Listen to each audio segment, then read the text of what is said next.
A creatinina é um resultado residual da creatina e da fosfocreatina que oriunda principalmente do metabolismo muscular.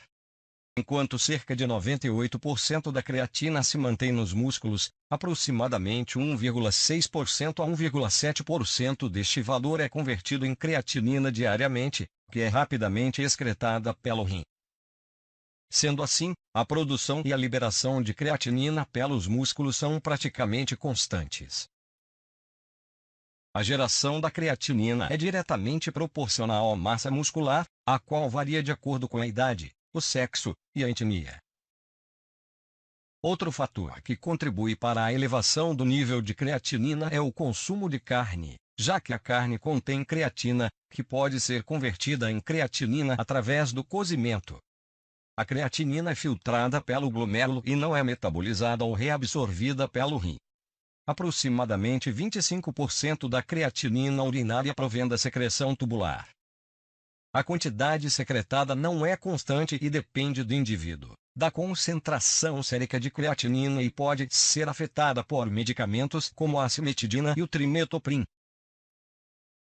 Inulina e quilatos marcados. A inulina preenche a maioria dos critérios que caracterizam como ideal marcadores da TFG, sendo estes: filtração por glomérulos, não é excretada ou absorvida pelo túbulo. Não é eliminado por via extrarrenal. Porém, não se trata de uma substância endógena.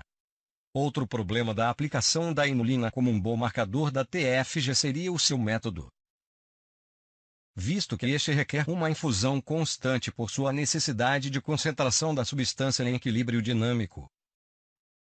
Além de necessitar de uma amostra de sangue de volume maior devido às técnicas laboratoriais serem complexas. Por esses motivos, atualmente, o uso da inulina está vinculado a pesquisas experimentais. Interleucina 18. É uma citocina mediadora da inflamação, liberada no túbulo proximal, sendo utilizada como marcador precoce de lesão renal aguda. É um bom marcador da gravidade da disfunção renal em pacientes com síndrome nefrótica.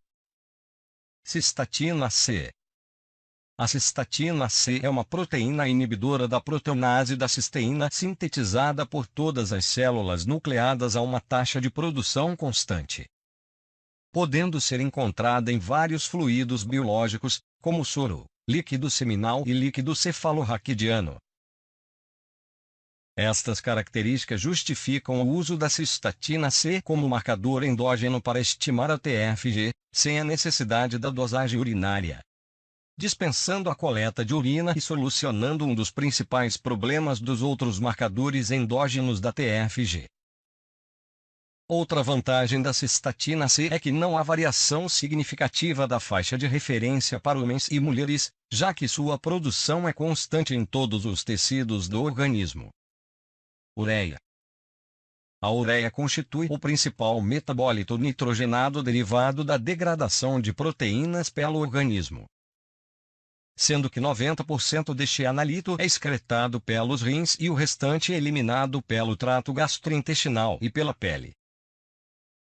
Apesar de ser filtrada livremente pelo glomérulo, não ser reabsorvida nem secretada ativamente, a ureia é um preditor fraco da filtração glomerular, pois 40% a 70% retornam para o plasma por um processo de difusão passiva tubular, que é dependente do fluxo urinário. Outros fatores podem mudar significativamente os valores séricos da ureia sem terem relação com a função renal, como a dieta, a taxa de produção hepática, desidratação, trauma, insuficiência cardíaca congestiva, infecção, entre outros. A principal utilidade clínica da ureia consiste na determinação da razão ureia-creatinina séricas. Essa relação pode ser útil particularmente quando se avaliam pacientes com quedas abruptas da taxa de filtração glomerular TFG, podendo apresentar-se alterada em estados patológicos diferentes, bem como na discriminação da azotemia pré- e pós-renal. Albuminúria. A albuminúria corresponde à presença de albumina na urina, sendo principalmente indicativo de problemas renais. A utilização clínica da albuminúria como marcador inicial de lesão renal começou na década de 80, após o desenvolvimento de metodologias com melhor sensibilidade analítica. A determinação da albuminúria tem sido utilizada para acompanhamento de pacientes com diabetes mellitus, hipertensão e pré-eclâmpsia.